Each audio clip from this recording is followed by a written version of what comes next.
I've got up here the generic version of a trig equation that would correspond to a transformation of sine and cosine. Okay, so, and I've got the book's version, and then I've got the factored version, with a smiley face by the factored version because I think it's more user-friendly. Okay, so in the book's version, they're almost always going to have a times sine or cosine of the quantity bx minus c plus a number d. I prefer to factor out that b. So I'm going to have for the input to sine or cosine b times the quantity x minus what I'm calling c2. It's not the same c because I'm factoring out the b. In fact, c2 is just the book's c divided by b. Okay. All right. Now, you can use either version, but you want to just be aware that I'm almost always going to factor out that b, because that way c2 is going to tell me how much I'm shifting things horizontally. C isn't the amount I'm shifting things. It's c over b. It's c2.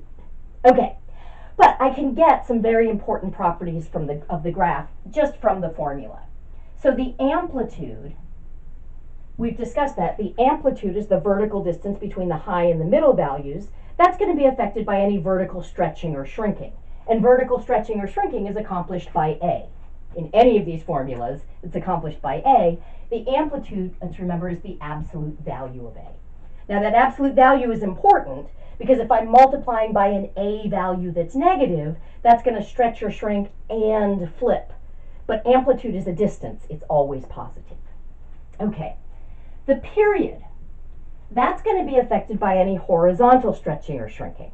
So that's going to be affected by the b value, because in any of these versions, b is what I'm multiplying by my x value. Now in the book, they're going to specify that b must be positive. Like I say, you know what? We can deal with it if b is negative. The period is just the original period divided by the absolute value of b. Now, if b happens to be negative, I'm going to want to factor out the b and then deal with the negative sign. So if it's cosine, which is even, that negative sign just drops out. If it's sine, I put the negative sign, move the negative sign out to the front and combine it with the a that's already there. So basically the book in saying that b must be positive is assuming that you've dealt with that first. I'm just saying we don't have to deal with that first. I can see what the period is even before I factored out the negative and dealt with that. Okay. So the numbers that we're adding or subtracting, the c and the d, those are going to give me the amounts that we're shifting things. Rather than calling it the horizontal shift, it's called the phase shift. And this is why I prefer the factored version. The phase shift is just c2. It's the number I'm subtracting from x if I remember to factor out the b first. The version you'll see in the text, of course, is that it's c over b. Okay. Now, they give you this formula so that the phase shift is just a number. The sign of that number encodes the direction. Since it's the number that we're subtracting, if c2 is positive, so that I'm subtracting a positive number, I know I'm moving to the right. If c2 was negative, so that I'm subtracting a negative, that's going to be moving to the left. So the direction is sort of encoded in there.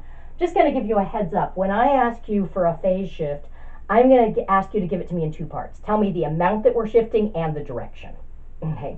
So that if my c2 here was pi over 2, you would say the phase shift is pi over 2 to the right. So rather than encoding the direction with the sign of the number, I want you to be explicit about it. Okay.